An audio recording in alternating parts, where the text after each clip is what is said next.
And when the going gets tough here, just blame the White House, you say. No, blame Fox.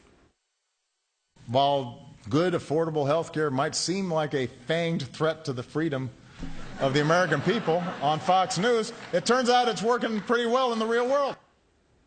But does blaming us resonate with you, the voter? Chris Wallace on that next.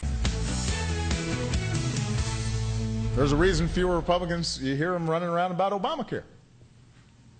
Because while good, affordable health care might seem like a fanged threat to the freedom of the American people on Fox News, it turns out it's working pretty well in the real world.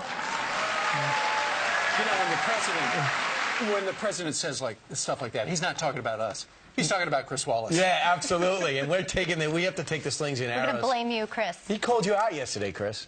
Listen, I don't know why anybody would be upset about that. It's kind of a badge of honor.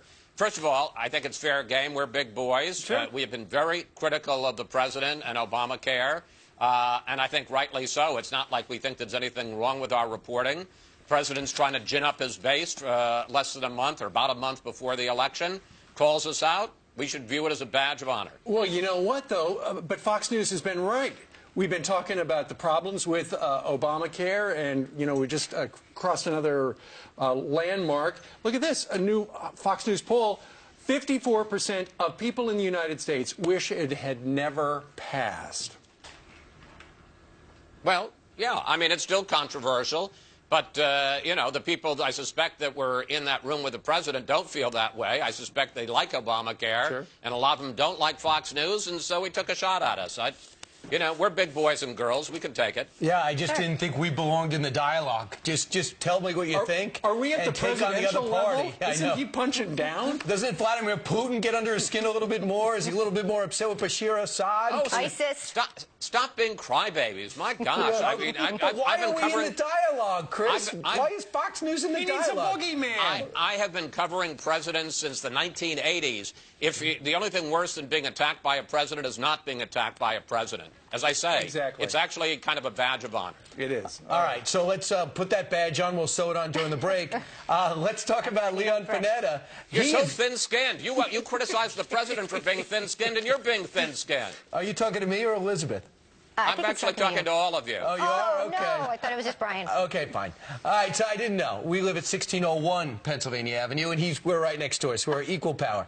So let's talk about Leon Panetta. How surprised are you that he has gone out of his way in his book and in interviews to essentially call out the president for not leaving troops in Iraq? Here it is. The president's team at the White House pushed back, and the differences occasionally became heated, and those on our side viewed the White House as so eager to rid itself of Iraq that it was willing to withdraw rather than lock in arrangements that would preserve our influence and interests. Those are the types of things that we have brought up in the past.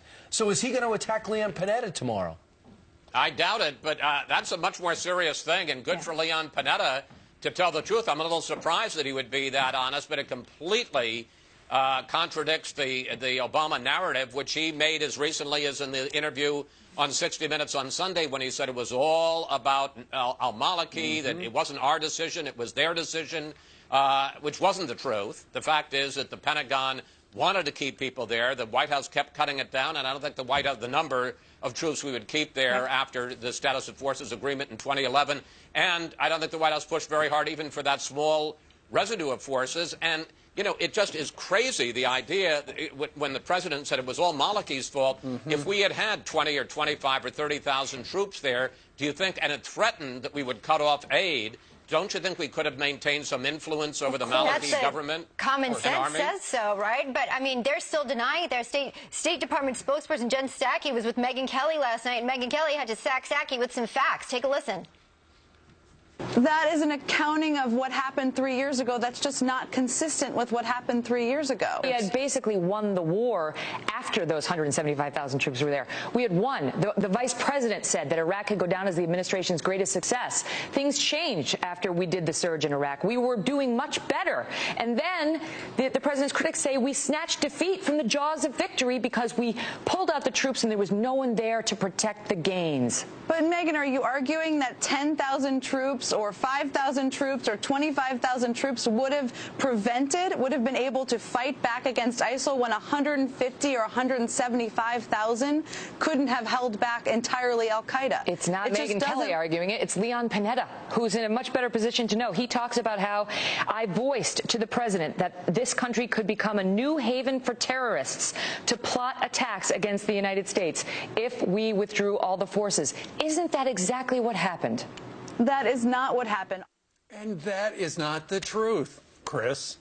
Well, see, Psaki tried to do something very smart there. She said, well, are you saying that 10,000 troops could have defeated ISIL? That's not what Panetta is saying. What Panetta is saying, if we had, and it wasn't supposed to be 10,000 troops, it was supposed to be more like about 20 to 30,000 troops, and the aid, he's saying that if we had been much more muscular in our response to al-Maliki when the status of forces agreement took effect at the end of 2011, we could have had impact on Maliki, and we could have had impact on Maliki to create an inclusive, let me finish, to create an inclusive government that kept the Sunnis inside, and also that Maliki wouldn't have kicked out all the good Sunni generals and simply made it a Shia fighting force that would dissolve on first contact with the enemy. So it isn't that the U.S. troops would have been there to fight ISIL, it's they would have been there to keep Nouri al-Maliki honest, which didn't happen. All right. Meanwhile, as we look ahead, we think about our Sunday. You know, if you want to know... No, wait a second. Chris, are you finished? Yeah, I'm finished, but you know, I mean, gosh, you asked me a question. Let me answer the question. That's all you asked. Answering. We were having a conversation, just throwing something in. I got a feeling on Sunday you're no, going to be talking... I know you when you go... let me just say this, folks. When you say, right, yeah, that means get off the air. No, it just means wanted to finish my thought. Chris, we have just eaten up all of the time for your plug for your Sunday show because you're We're going to be whiny. talking about Ebola. We're going to be talking about the Secret Service. We're going to have national officials. We're going to have a former FBI agent, Don Bongino. We're going to have a great show, and the Nationals are going to win the World Series, which is why I'm wearing red today. And I think the Nationals should be America's team. They definitely could. They certainly have the pitching, Chris Wallace. There you go. Man, is he wound up. We'll look forward to watch. Or I'll get my... I am a little wound up today. What can I say? That's okay. You're entitled. By Shep Show, you'll be nodding off. I know you, Chris. We'll No, see by you Shep Show, Sunday, I'll be at Chris. the Nationals game. Oh, okay. All right, Chris Wallace, thanks. There we are, red. Okay. He's acting like he didn't realize he was just on TV for 7 minutes. Why is Hey, look what I'm wearing. Look what I put on this morning. Why is Sign it up there for Sunday. News time. Hey, Heather. I think guy loves his baseball, doesn't he? All right, I've got some news.